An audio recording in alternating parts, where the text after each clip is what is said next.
Parent recently shared a story with me about how her child wrote a touching poem for Raksha Bandhan for his sister. And when she asked him, "How did you write this?" he said, "I used ChatGPT casually." She was like, "Should I be happy that he's using a tool? Or should I be worried that he's actually not thinking on his own and not being creative?" What will you think if you're in this situation? Now, the first thing I want you to do is appreciate the moment over here where his intent was to create something beautiful for his sister, to be able to make her feel happy. He could predict that. So the intent behind this is really interesting. The main concern you may have is that is this stifling his creativity. Now let's look at what Cambridge's Handbook for Learning Sciences tells. Creativity is not necessarily all about originality. We imagine someone sitting in a room and coming up with something, and that's what creativity is. Creativity is a lot of times about collaborating with either others or with tools like this. And what your son did was to actually collaborate with a tool like AI, which for him is pretty similar to the other tools around him, like a laptop or even a pen and paper. And he used it to bring his vision and his emotional insight of, hey, I think this will make her feel good to life. So is this an example of creativity? Yes. It's not an example of something going against creativity. And the good thing is, creativity is going to look more and more like this in the future.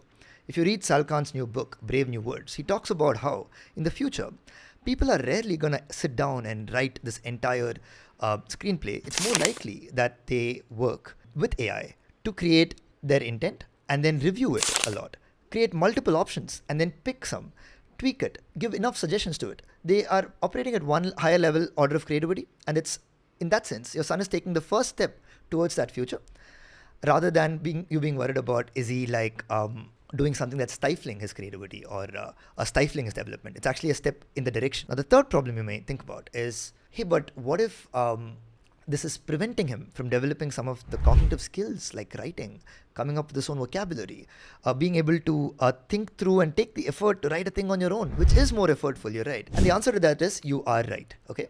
Definitely developing these cognitive skills is important. But not every moment of life needs to be about developing those skills. So there's practicing time where you're learning deeply, and there's playing time, which is using whatever's around you. So what your son's doing in this case is he's not trying to learn. It's not part of his learning hours. He's just trying to make something beautiful for his sister.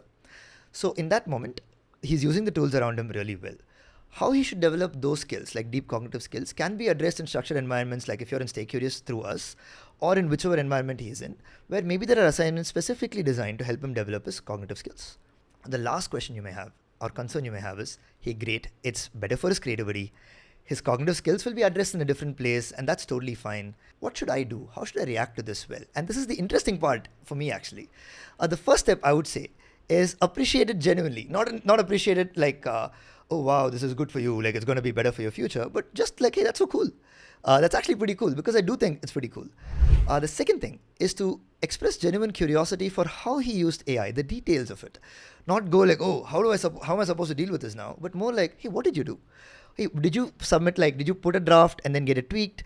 Hey, did you try out multiple versions? What did you do exactly? And genuinely be curious about it. And step 3 is help him use it in even more creative and playful ways than he might currently know. I'll give you some not so serious, genuinely fun examples.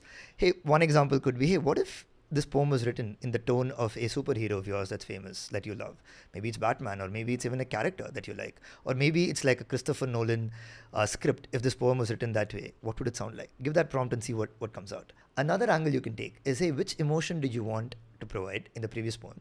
What if you change that? Hey, what if you want to make it funnier? What if you want to give that prompt, hey, make it funnier, and see what it does. It's the second category of things you can do. The third is kind of out there, okay? What I mean by out there is, hey, what if you try to hide a secret message in it? Hey, every first alphabet of this should read a secret message. Give a prompt like that and see what it generates. And last is even more crazy. What if you can't use E at all in this poem? What is the poem it's going to generate? What if all words have to be less than 5 alphabets? Or what if every alternate line has to rhyme, but not the last one? Conditions like this, and see what it generates. And you both can look at the variety of things it generates and ask him, which of these do you like the most? So you can start noticing that creativity can actually be supercharged with AI rather than be curtailed by it. And he can learn the baseline taste and the vocabulary even by playing with it and through other means. And a small meta moment over here, okay? When I saw this in a WhatsApp group from a parent, it actually got me thinking about all the research that I had read about creativity, about importance of deep skills, I know one of them was from a book by Daniel Willingham, the other was from the Cambridge book. But I used AI to research assist me to put all the research together. I gave the core direction, I gave the core vision and structure, fact checked it. But I did use AI to come up with the script for this video, but I did not feel like it was replacing my originality or creativity. It was aiding me in coming up with a video for this that's more accurate, that expresses what I wanted to do more clearly. So it's not really about should you be happy or sad, but a lot more about how can you help your child use this tool in much richer ways than they do currently and develop the taste and the underlying skills to be able to use it better and better while they've taken the first step today.